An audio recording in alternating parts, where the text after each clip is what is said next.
Alhamdulillah, alhamdulillahilladzi an'aminu bi ni'matil iman wal islam. Asyhadu an la ilaha illallah wahdahu la syarika lah, ya zal jalali wal ikram. Wa asyhadu anna Muhammadan abduhu wa rasuluhu la nabiyya ba'da al-masjidil haram. Allahumma salli wa sallim ala sayyidil mursalin wa ala alihi wa ashabihi ajma'in. Amma ba'du, fa ya ibadallah, ittaqullah haqqa tuqatih wa la tamutunna illa wa antum muslimun. Qala Allah Ta'ala fil Qur'anil Karim, a'udzu billahi minasy syaithanir rajim. Walladzina jahadu fina lanahdiyannahum subulana wa innallaha lama'al muhsinin. Shadaqallahul azim. Sebagai hamba Allah yang beriman, tentu kata-kata yang paling indah di hari Jumat yang sangat mulia ini adalah syukur alhamdulillah. Karena sampai detik ini kita masih dalam rangkuman Allah dengan kasih sayangnya dan kesempatan yang sangat luar biasa. Salah satu, kita masih diizinkan datang ke rumah beliau yang sangat suci ini untuk melaksanakan ibadah wajib kita, sholat Jumat 2 rakaat dan mendengarkan khutbah sebagai pengganti sholat zuhur kita bagi yang laki-laki. Mudah-mudahan dengan rasa syukur yang sangat mendalam, Allah Subhanahu wa Ta'ala akan senantiasa memberikan kesempatan bagi kita selanjutnya dan berikutnya melaksanakan sholat Jumat ini. Karena kata Rasulullah SAW, antara Jumat ke Jumat adalah penghapus dosa. Inilah yang kita harapkan. Mudah-mudahan segala dosa-dosa kita akan dihapuskan oleh Allah Subhanahu wa Ta'ala, dan kita tidak akan abaikan dimanapun kita berada. Apalagi saya mengajak di atas mimbar ini untuk berselawat kepada Rasulullah Sallallahu Alaihi Wasallam. Allahumma salli ala Sayyidina Muhammad wa ala ali Sayyidina Muhammad. Saatnya nanti tiba di yaumil masad kelak, kita dijumpakan oleh Allah Subhanahu wa Ta'ala dan kekasihnya yang namanya Muhammad. Di saat itulah kita merasakan selawat-selawat kita selama di muka bumi ini diterima oleh Allah dan diterima oleh Rasulullah Sallallahu Alaihi Wasallam. Kita mengharapkan syafaatnya. Tiada lagi pertolongan dari siapa di saat ini. Insyaallah, amin ya rabbal alamin. Marilah kita sama-sama bertakwa kepada Allah Subhanahu wa Ta'ala dengan arti yang sesungguh-sungguhnya, melaksanakan segala suruhan Allah dan meninggalkan segala larangannya. Hadirin sekalian rahimakumullah, judul khutbah kita pada siang yang berbahagia ini adalah Syawal dalam rangka pendekatan ibadah. Kami yakin di bulan Syawal ini, tanggal 1446 Hijriah, sudah banyak kita mendapatkan tema-tema Syawal, tema-tema di dalam rangka ibadah bulan Syawal. Dan kita pun sudah paham, siapa yang melaksanakan puasa 6 hari di bulan Syawal ini penuh dengan ikhlas, insyaallah dia akan puasa sepanjang tahun ini. Tetapi tentu tidak sampai di situ saja. Yang lebih memaknai dalam hidup kita, apabila kita memahami yang dikatakan Syawal itu dan apa yang terdapat dalam Syawal itu sendiri. Hadirin sekalian rahimakumullah, Syawal itu berasal dari kata syaw yang artinya irtafa, dan dilanjutkan Imam Syafi'i mengatakan itu meningkatkan. Apa yang ditingkatkan? Ada 3 hal yang ditingkatkan di bulan Syawal ini. Yang pertama, kalau saya mengatakan itu 3M. M pertama itu adalah muhasabah. M yang kedua adalah muhajabah. Dan yang ketiga adalah al-muraqabah. Jadi 3 hal inilah yang perlu kita perhatikan di samping kita melaksanakan puasa Syawal 6 hari itu sendiri. Karena apa? Kita sudah mendapat trofi, kita sudah mendapat keagungan dari Allah yang namanya la'allakum tattaqun. Seseorang yang telah berprestasi, dia mendapatkan medali emas, dia mendapatkan sesuatu yang namanya penghargaan dari siapapun. Yang paling susah bukan memperjuangkan, karena perjuangan itu sudah lewat, tapi mempertahankan apa yang ada itu sendiri. Mungkinkah trofi itu akan ada pada diri kita untuk selanjutnya berikutnya? Ini yang kita renungi dengan 3 hal ini. Apa yang dimaksud muhasabah? Muhasabah itu adalah semacam introspeksi diri. Jadi kalau kita perhatikan di dalam surat Al-Ankabut ayat 69 tadi telah kami bacakan di awal. Walladzina jahadu fina lanahdiyannahum subulana wa innallaha lama'al muhsinin. Dan orang-orang yang berjihad. Jadi orang berjihad itu bukan berperang saja, tapi boleh dikatakan itu bersungguh-sungguh untuk menjadi yang dikatakan ridho kami. Itu adalah merupakan jihad.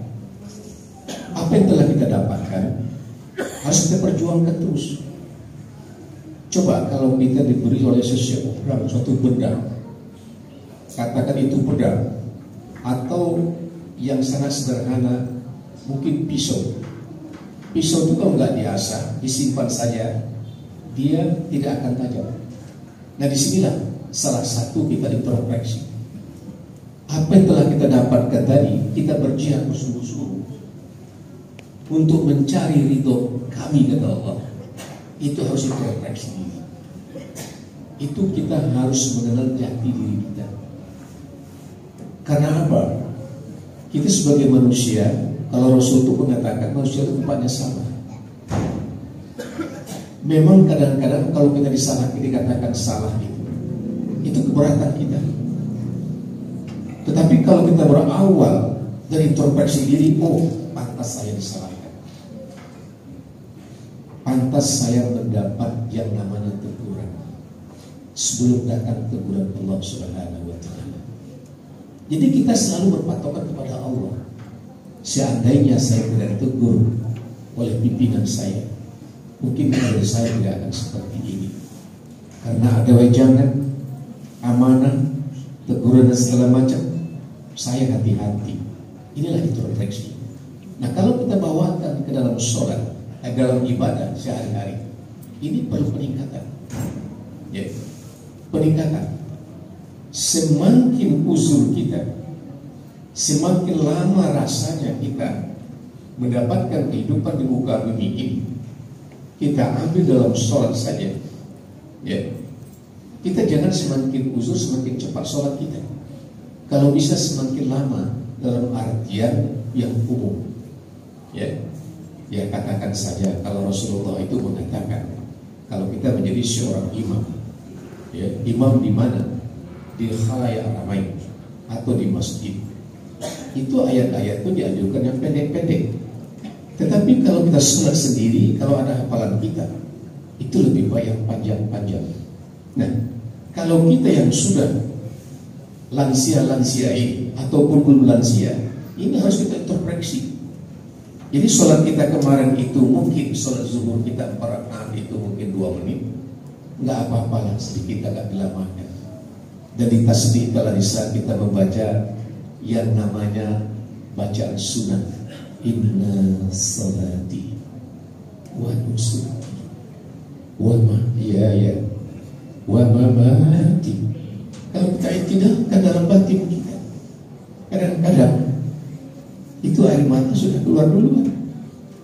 Karena apa? Kita selalu berbicara dengan Allah masalah kematian. Tapi kematian itu pasti datang. Tapi kalau selama ini kita sholat, kita membaca antara ngomong mati itu nggak ada dengaran oleh kuping kita, apalagi oleh Allah Subhanahu wa Ta'ala. Disitulah introspeksi diri. Ini bulan Syawal, karena bulan Syawal adalah kalimat. Yang kedua yang dikatakan muhajadah. Muhajadah ini adalah suatu petunjuk, subulan, suatu petunjuk yang kita harapkan senantiasa dari Allah Subhanahu wa Ta'ala. Di saat kita membaca ihdinas siratal mustaqim, kita meminta jalan yang lurus kepada Allah Subhanahu wa Ta'ala. Di saat kita bermuhajadah ini, apakah itu malam hari atau siang hari, mungkin hati kita ini betul-betul merasa digenggam oleh Allah Subhanahu wa Ta'ala.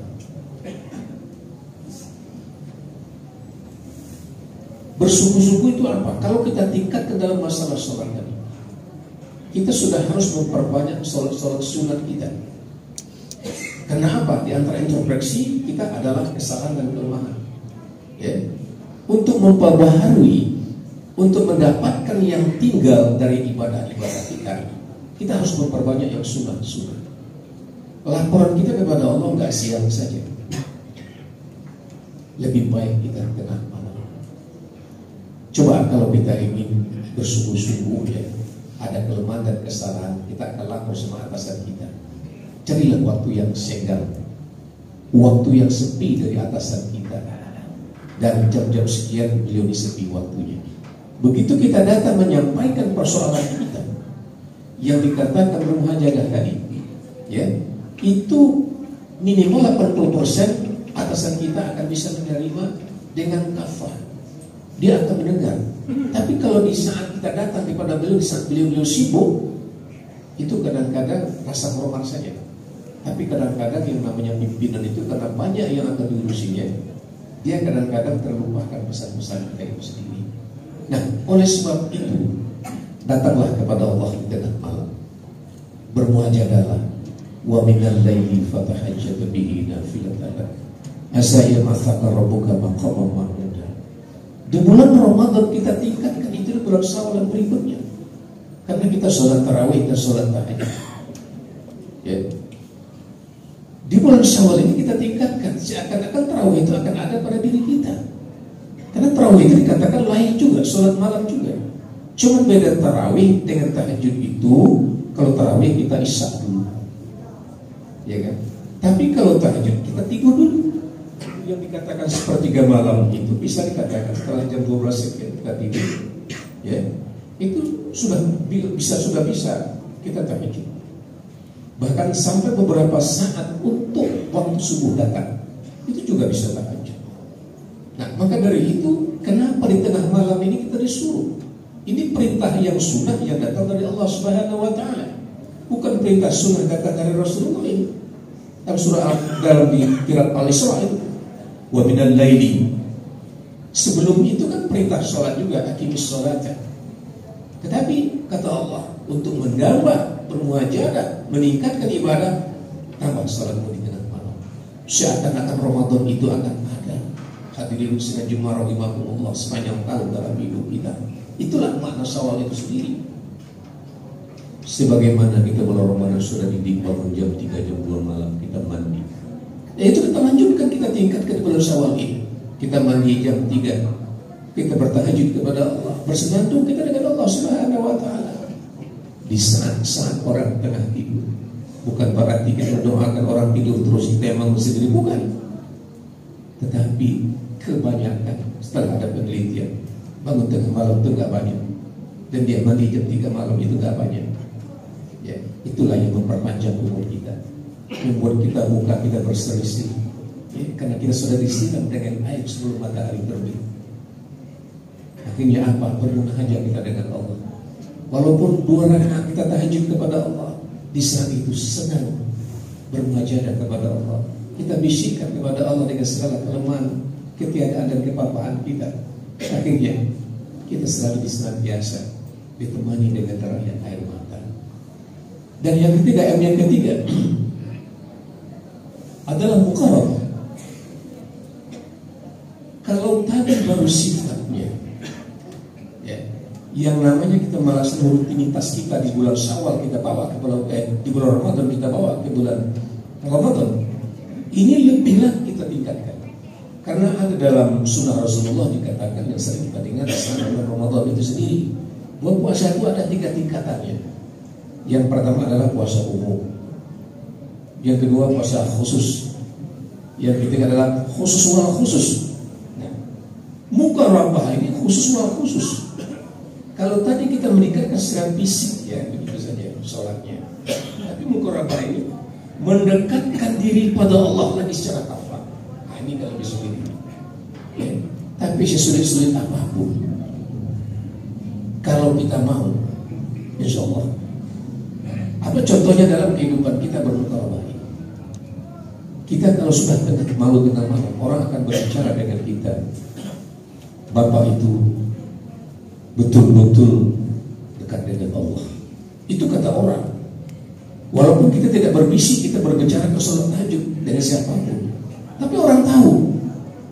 Mungkin tetangga kita tahu, oh Bapak itu bangun pasti dia tahajud. Sekarang bagaimana kedekatan kita itu dengan Allah Subhanahu wa Ta'ala? Dia akan tercermin. Dia sudah mendekatkan kepada qalbu. Dia sudah masuk kepada qalbu. Yang dikenyang hati. Ya. Ini sudah ibadah hati. Dia tidak mampu melihat sesuatu yang berkenaan dengan orang-orang yang tidak mampu, yang teraniaya. Dia senantiasa langsung bersatu berdoa kepada Allah. Ini bukan sholat, tapi hati kita dekat dengan Allah. Ini satu hamba, kami satu Tuhan. Tapi melihat itu saja dia. Ini belum ibadah.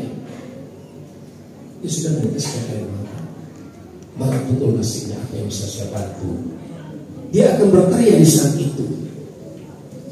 Dia akan memberikan hartanya sebelum hartanya ditinggalkan. Dia meninggalkan dunianya sebelum dia meninggal dunia. Ini maknanya memang sederhana. Tapi begitulah orang-orang yang sudah bermuqarabah, yang dekat dirinya dengan Allah, karena mulai dari batin. Ini melebihi dari segala apa. Karena kalau tadi tahajud ada wadahnya. Kalau ini kapan saja dia bisa berada, dimanapun dia berada, maksudnya dia sudah dekat dengan Allah Subhanahu. Dan dia bisa membayangkan. Dia waktu pergi ke masjid saja, ada sebuah paku yang terletak di jalan, dan itu dilihatkan. Padahal dia matanya nggak mampu sebenarnya melihat, tapi Allah melihatkan di saat itu ada paku di tengah jalan, langsung ambil. Dan dia berkata, kalau paku ini tidak saya singkirkan nanti, mungkin ban mobil orang akan rusak oleh paku ini. Mana tahu di saat itu Allah menurunkan kasih sayangnya, ya Allah. Mungkin segala dosa kita diampunkan. Karena apa? Batin kita sudah bermuqarabah. Ya, ini belum sholat, belum apa-apa kita, tapi ibadah yang sangat ringan itu yang kadang-kadang menentukan. Ini kedekatan. Kenapa? Segala sesuatu kita menyandarkan diri kepada Allah Subhanahu wa Ta'ala. Dan ada orang begitu pergi ke masjid subuh-subuh, dia pakai jas, dia melihat orang sudah teruntuk, yang kedinginan, hujan-hujan, sedangkan kita masih berpayung. Dia mencari nafkah, cuma dengan sekedar botol gelasan-gelasan itu sendiri. Tapi tidak sadar dingin itu ada pada diri dia. Dia ambilnya jasnya, dibalurkan ke diri dia. Dia tidak peduli soal harga dan soal siapa yang diberikan. Karena itu yang dikatakan muqarabah. Kedekatan diri kita dengan Allah, bukan sebelum kita beribadah secara rutinitas, yang namanya sholat, yang namanya bayar zakat dan lain sebagainya. Hadirin sedang Jumat 50. Maka dari itu peningkatan Ramadan ini kita betul-betul dekat dari hati. Maka dari itu orang-orang yang betul-betul bersungguh-sungguh bersawal, kata Imam Ghazali, adalah orang-orang yang memperbaiki hati dan batinnya. Itulah intinya. Mudah-mudahan Allah Subhanahu wa Ta'ala senantiasa memberkahi kehidupan kita. Secara pribadi saya mendoakan hadirin hadirat dan keluarga besar kita dimanapun berada dalam keadaan sehat walafiat, dan mudah-mudahan kita dipertemukan nanti di bulan Syawal 1447 Hijriah. Amin. A'udzubillahi minasyaitonirrajim. Bismillahirrahmanirrahim. Wal 'asri innal insana lafi khusr illa alladziina aamanu wa 'amilus shalihati wa tawassaw bil haqqi wa tawassaw bis sabr. Aqulu qawli hadza fastaghfiruhu innahu huwal ghafurur rahim. Allahumma shalli ala sayyidina Muhammad wa ala ali sayyidina Muhammad